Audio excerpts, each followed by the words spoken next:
Cheryl enjoys looking back on photos of her dad from his early years and his retirement years, and even photos going back to World War II. He was a munitions specialist in the U.S. Army. But there are photos that make her cringe, disturbing photos of her dad in a nursing home. We're going to show you some pictures now, and when you look at these pictures, you might get the same impression that I got. You might be saying to yourself, it looks like the man was beat up. She took those photos with her cell phone when she visited him. He had fallen several times, and he didn't receive proper care until she demanded that he go to a hospital. In my opinion, things went wrong from the start.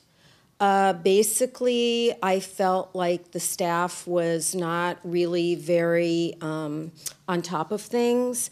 They would not talk to the family very much.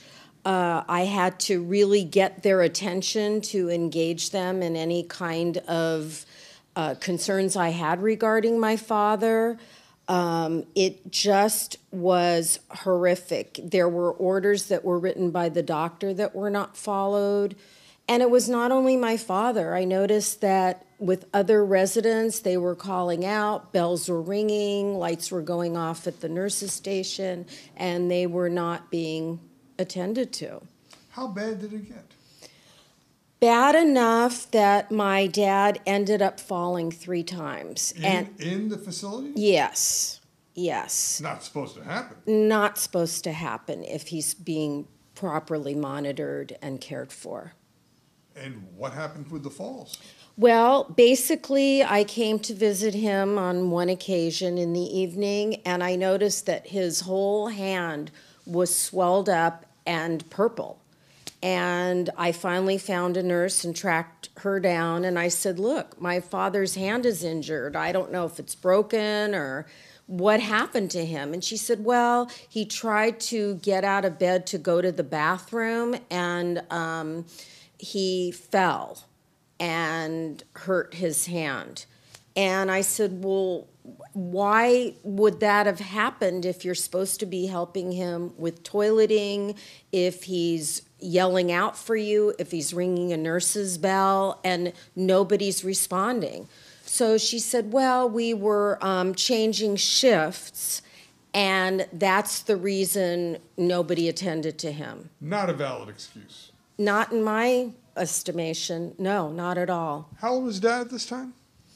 He was 98 and a half. Almost 99 years old. Right. And you would think that someone 99 years old in a facility like this would get proper care and attention. I would think so. I would certainly hope so, entrusting my loved one for medical and nursing supervision. Yes, absolutely. And I take it this wasn't a cheap facility either. Well, I would assume that it's, costly. Fortunately, my dad had medical insurance, and that covered the cost, but it was just substandard care, especially when I had to tell them, take an x-ray of my dad's hand, make sure that, there's nothing wrong. I mean, that wasn't done. And you visited the facility. Yes. And you found that this was a problem with other people as well. Correct. The communication at this facility was horrific. Nobody seemed to know what was going on. I was just very in fear, I guess I would say, about my father's continued care there.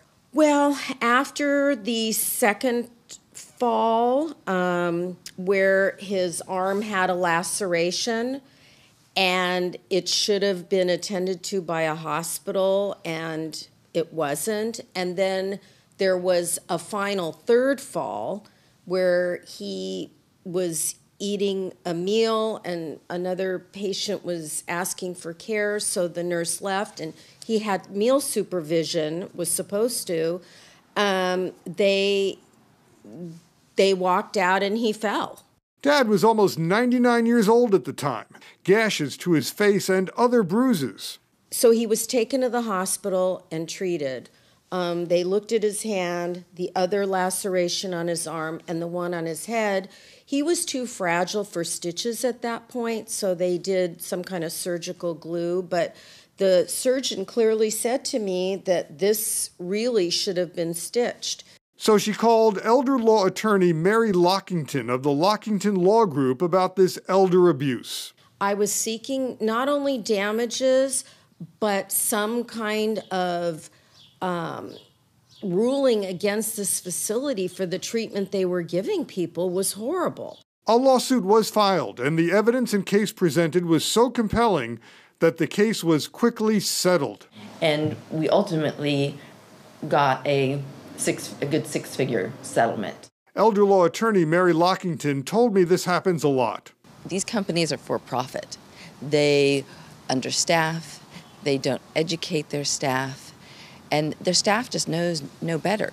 They're not held accountable. They're not told what to do in order for these for-profit companies to make the big bucks. So your role in this is what? When someone calls you, you become what for them? I become their advocate. I know that what is going on happened and it's wrong, and you don't need to wait for there to be a death. Falls, dehydration, and just failing to respond to call bells when an individual needs assistance to get to the toilet or with feeding. There's so many things that go on, and the loved ones are only there a portion of the time. Think what happens when they're not there. So what's your advice here to people if they have a loved one in a nursing home? Be your loved one's advocate and go to the nursing home as often as possible. Ask questions. I mean, you have a right to go in there and ask and look and watch and observe. Oh, absolutely. You have every right. And review the records. Go to the nursing station and ask for the chart. You may not understand it, but they don't know that. And they will therefore hopefully be more vigilant. Now, they should be vigilant to everybody, but if the family members are there, likelihood is they're going to take pay better attention to your loved one. And she did the right thing. Absolutely. She did the best job. She was there every day, on the weekends. She was asking questions, and she didn't take their neglect. She was being neglected as well as her father. Call the Lockington Law Group for a free consultation to evaluate if you have a valid case involving elder abuse. The abuse can be financial or physical or based on neglect or lack of care by a caregiver or in a nursing home. If you suspect bank accounts and investments have been tampered with, or if there has been improper care, or if there are signs of physical abuse, call for a free consultation. Call immediately to prevent further theft or neglect or abuse.